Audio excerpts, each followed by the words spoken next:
Hello friends, welcome back to students corner. कैसे हैं आप सब? आई होप सब अच्छे होंगे। आज से हम एक न्यू सीरीज़ स्टार्ट करने वाले हैं जिसमें हम क्लास 3, 4 और 5 की एनसीईआरटी की ईवीएस बुक के जितने भी इम्पोर्टेंट पॉइंट्स होंगे उनको डिस्कस करेंगे, जो सीटेट, केवीएस, डीट+बी और जितने भी इम्पोर्टेंट टीचिंग एग्ज़ाम्स हैं उन सब के लिए इम्पोर्टेंट होंगे। तो आज की इस वीडियो में हम क्लास 3 की एनसीईआरटी की चैप्टर 1 to 7 के जितने भी इम्पोर्टेंट पॉइंट्स हैं उनको डिस्कस करेंगे। तो वीडियो को स्टार्ट करने से पहले यदि आप चैनल पर नए हैं तो हमारे चैनल को सब्सक्राइब ज़रूर कर लें ताकि आगे की अपडेट्स आपको मिलती रहें। तो स्टार्ट करते हैं हमारा वीडियो। इसमें पहला इम्पोर्टेंट पॉइंट है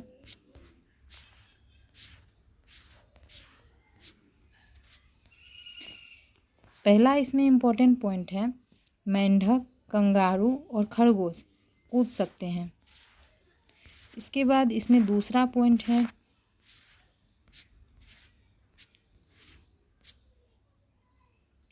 दूसरा मोस्ट इम्पॉर्टेंट पॉइंट है सिंकोना यानी कि कुनैन, जिसे हिंदी में कुनैन कहते हैं। यह एक ऐसा पेड़ होता है जिसकी छाल से मलेरिया की दवा बनाई जाती है। पहले ज़माने में जब दवाइयाँ नहीं होती थी तो इस पेड़ की छाल को पानी में उबालकर मलेरिया के रोगी को दिया जाता था, जिससे वे ठीक हो जाते थे। आजकल मार्केट में इस सिंकोना पेड़ की छाल से बनी दवाइयाँ उपलब्ध हैं। ये मलेरिया में काफ़ी लाभदायक होते हैं। अगला इम्पोर्टेंट पॉइंट है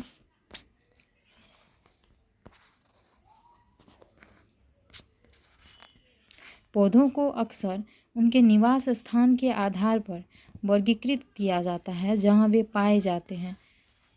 इनको 4 प्रकारों में विभाजित किया गया है। पहला है जेरोफाइट्स या शुष्कतानुकूली पादप। इसके एग्जाम्पल हैं कैक्टस, ऑस्ट्रेलियाई ओक, खेजरी इत्यादि। दूसरा है हाइड्रोफाइट्स या जलीय पादप पौधा। इसके एग्जाम्पल हैं साल्टबस, कार्डग्रास, बेबासू।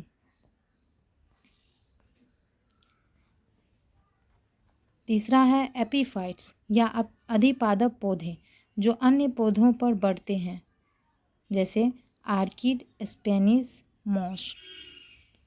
अगला है मीजोफाइट्स या व्युत्पन्न प्रारूप पौधे जो अत्यंत दुर्लभ स्थिति या इष्टतम स्थिति में बढ़ता है, जैसे नीम, बरगद, पीपल आदि।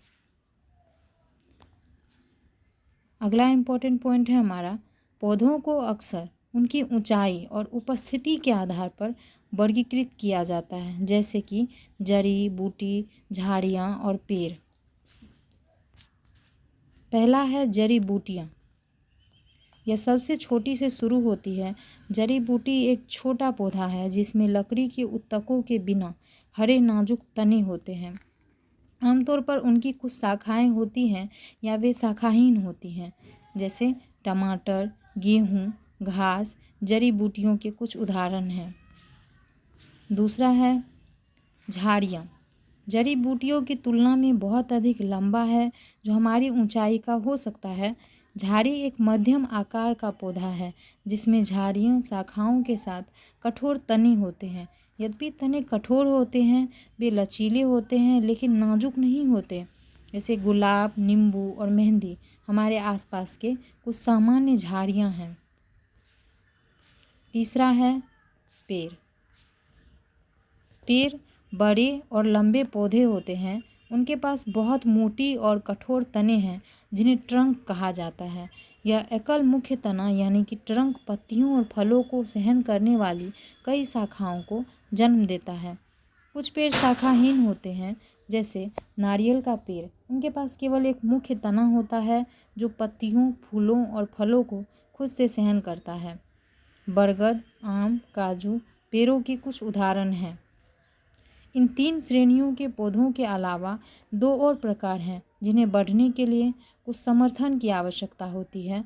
उन्हें विशेष रूप से पर्वतारोही और लता कहा जाता है। पहला है बेल। बेल लता की तुलना में बहुत उन्नत होता है, यहाँ तक कि बेल के पास बहुत कमज़ोर तना होता है, लेकिन वे अपने वजन को बढ़ने और ले जाने के लिए कुछ समर्थन के साथ चढ़ाई करते हैं। इस प्रकार के पौधे के पास एक विशेष संरचना होती है जिनका उपयोग वो आगे बढ़ने के लिए करते हैं, जिन्हें लता तंतु कहा जाता है। इन्हें इंग्लिश में टेंड्रिल्स भी कहा जाता है। तीसरा है हमारा लता। जैसा कि नाम से पता चलता है, वे पौधे जो ज़मीन पर रेंगते हैं, उनके पास बहुत ही नाजुक तने होते हैं जो ना तो खड़े हो सकते हैं और ना ही इसके वजन का समर्थन कर सकते हैं। उदाहरण के लिए तरबूज, कद्दू आदि।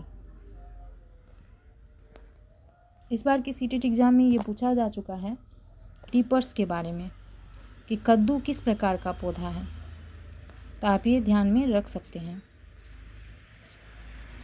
अगला इम्पोर्टेंट पॉइंट है हमारा, गर्म पानी के झरने सूरजकुंड हरियाणा में देखे जाते हैं।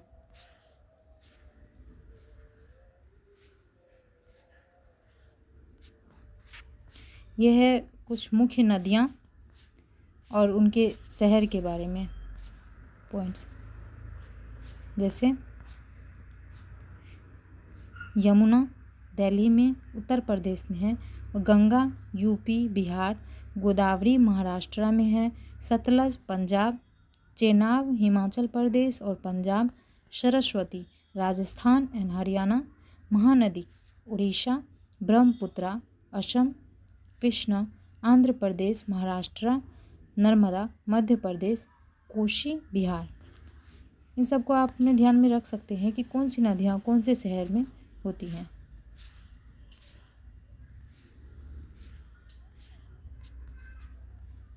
हमारा अगला पॉइंट है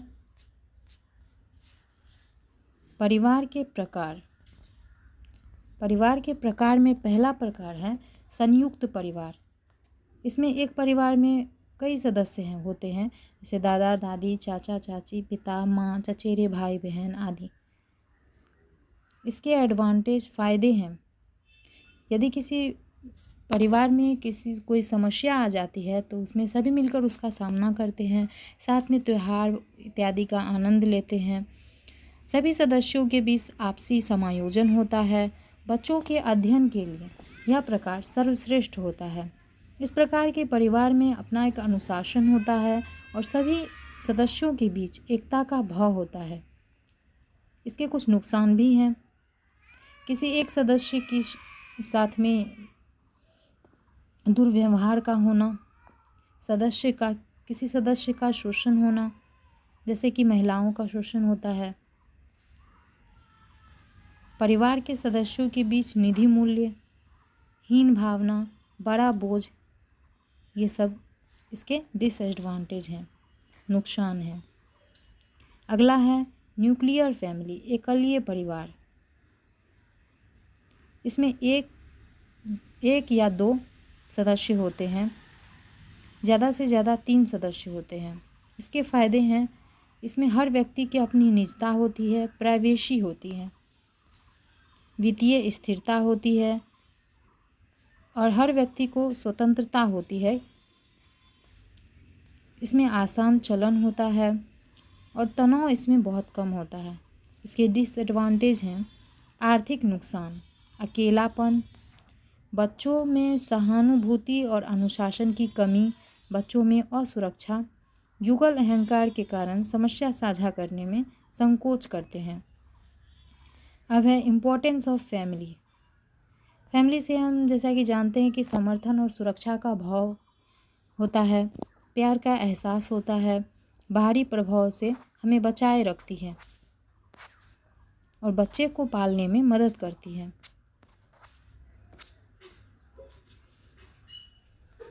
अब है घर एवं मकान में क्या अंतर है।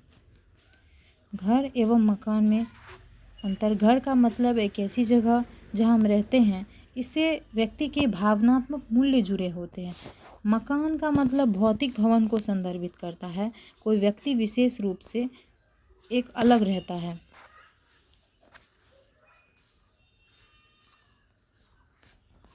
अगला हमारा इम्पोर्टेंट पॉइंट है हांगकांग के लोग लिंग हू फे नामक एक डिश खाते हैं जो सांप से बनी होती है। केरला में लोग टेपियोका को फूड के रूप में प्रयोग में लाते हैं। हमारे भारत में ज़्यादातर सरसों के तेल का उपयोग खाना पकाने में किया जाता है। गोवा, केरला, तमिलनाडु इत्यादि तटीय क्षेत्रों में सी फूड को बनाने के लिए नारियल के तेल का उपयोग किया जाता है।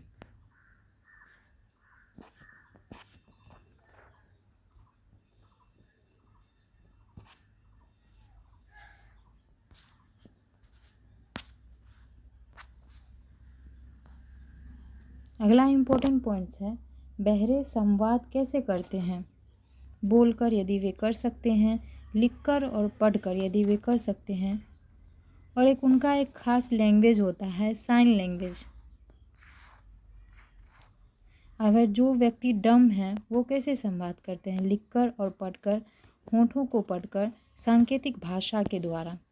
वो अपने फेशियल एक्सप्रेशन से जो कहना चाहते हैं वो कह देते हैं।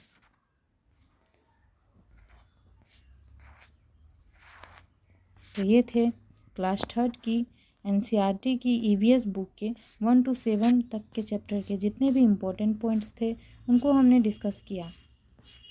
आशा करती हूँ कि आप सभी को वीडियो पसंद आया होगा। अगर वीडियो पसंद आया हो तो वीडियो को लाइक अवश्य करें। Thank you so much for watching my videos. मिलते हैं अगले वीडियो में जहाँ हम इससे आगे चर्चा करेंगे।